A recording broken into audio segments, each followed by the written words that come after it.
Hello everybody, welcome to our channel Our Health and Wellness. So today we are going to discuss about a very common disorder, diabetes. Diabetes की बात करें, two types की हो जाती है. One is type 1 diabetes and another one is type 2 diabetes. Type 1 diabetes को हम insulin dependent diabetes mellitus कहते हैं, जबकि टाइप 2 डायबिटीज़ को हम non insulin dependent diabetes mellitus भी कहते हैं. बहुत ही कॉमन डिसऑर्डर है, क्योंकि होता क्या है, इसमें ब्लड स्ट्रीम में शुगर के लेवल्स बहुत ज़्यादा रहते हैं. बहुत सारे लोगों को अफेक्ट करती है और कितने ही लोग को की डायग्नोसिस नहीं हो पाती है, वो सही समय पे पता नहीं लग पाता कि उनको डायबिटीज़ है. तो है क्या डायबिटीज़, इसके बारे में थोड़ा डिटेल में जान लेते हैं. डायबिटीज़ मेलाइटस एक ऐसी कंडीशन है कि हमारी बॉडी इंसुलिन हार्मोन प्रोड्यूस नहीं कर पाती, जिसकी वजह से क्या होता है, ब्लड में शुगर के लेवल्स बहुत ज़्यादा रहते हैं. टू टाइप्स की डायबिटीज़ होती है, जैसे कि अभी हमने डिस्कस किया था. एक होती है जेस्टेशनल डायबिटीज़, जो कि सेकेंड हाफ ऑफ प्रेगनेंसी में होती है. डायबिटीज़ के रीजंस ये भी हो सकते हैं कि अगर किसी वजह से पैनक्रियास को डैमेज हो गया है, कुशिंग सिंड्रोम है, एक्रोमेगेली की कंडीशन है, या जेनेटिक रीजंस भी हो सकते हैं. डायबिटीज़ मेलाइटस की वजह से क्या होता है, कुछ डिजीज़ का रिस्क बहुत ज़्यादा बढ़ जाता है, जैसे स्ट्रोक्स हैं, पुअर ब्लड सर्कुलेशन है लेग्स में, फीट को डैमेज हो जाता है, किडनीज़ को डैमेज हो जाता है, जिसको हम डायबिटिक नेफ्रोपैथी कहते हैं. आइज़ को डैमेज होता है, जिसको हम डायबिटिक रेटिनोपैथी कहते हैं. और अगर अर्ली डायग्नोसिस हो जाती है और शुगर का कंट्रोल आप स्ट्रिक्टली करते हैं,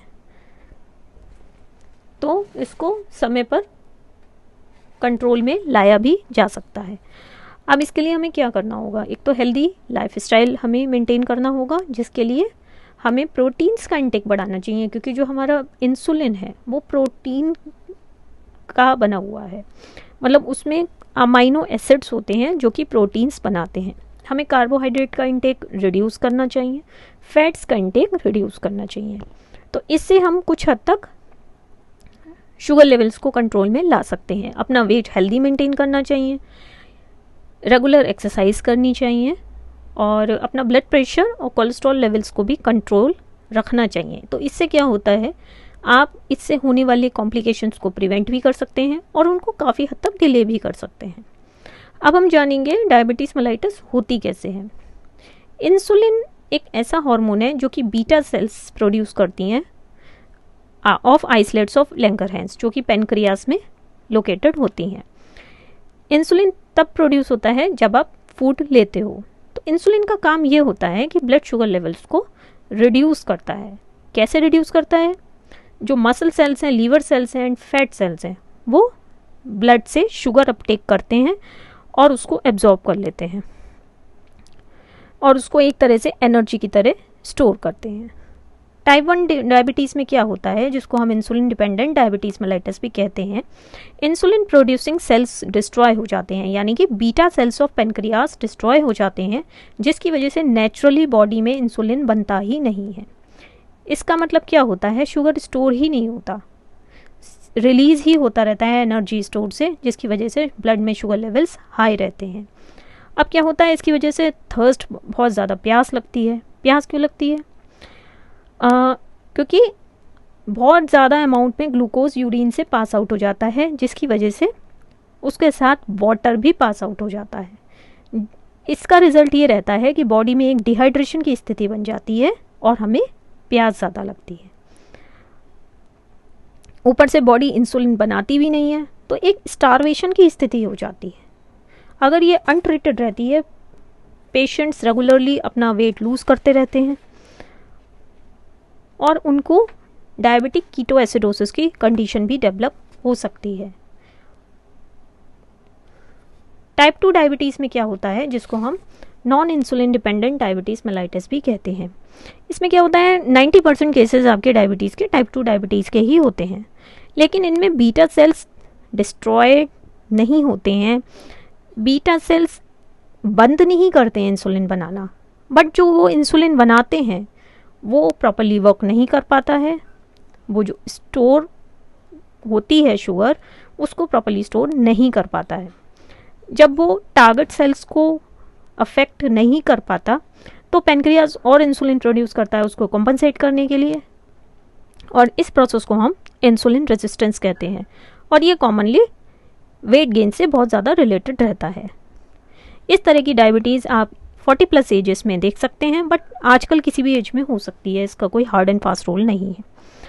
अब हम जानेंगे साइन एंड सिम्टम्स क्या रहते हैं डायबिटीज़ मेलाइटस के।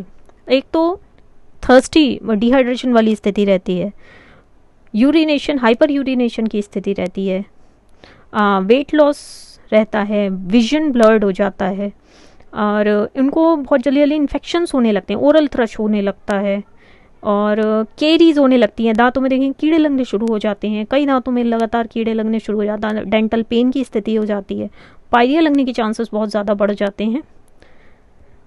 तो और इससे ज़्यादा क्या होता है कि इसके कॉम्प्लिकेशन से ज़्यादा प्रॉब्लम और ज़्यादा अफेक्ट करती हैं, जैसे फुट को अफेक्ट करती हैं, डायबिटिक फुट होता है, रेटिनोपैथी होती है, नेफ्रोपैथी होती है, तो ये सब प्रॉब्लम्स हो सकती हैं। कुछ पेशेंट्स बहुत ज़्यादा इल हो जाते हैं तो उनको हॉस्पिटलाइज भी करना पड़ जाता है। नेक्स्ट आता है डायबिटीज़ मेलाइटस को आप डायग्नोज कैसे कर सकते हैं। आप ब्लड शुगर लेवल्स चेक कर सकते हैं, fasting blood sugar levels check कर सकते हैं, postprandial blood sugar level check कर सकते हैं, जो कि आपको खाने के 2 घंटे बाद करनी होती है। एक होता है एसाइलेटेड हीमोग्लोबिन टेस्ट, जो आपको पास्ट 3 मंथ्स का शुगर लेवल्स का एक एस्टिमेट देता है। तो इस तरह से आप डायबिटीज़ मेलाइटस को डायग्नोज कर सकते हैं। ट्रीट कैसे किया जाता है। अब जो ट्रीटमेंट है उसके टारगेट्स क्या रहते हैं। एक तो आप जो ग्लूकोज लेवल्स हाई हैं उसको जितना नॉर्मल हो सके कर सकें।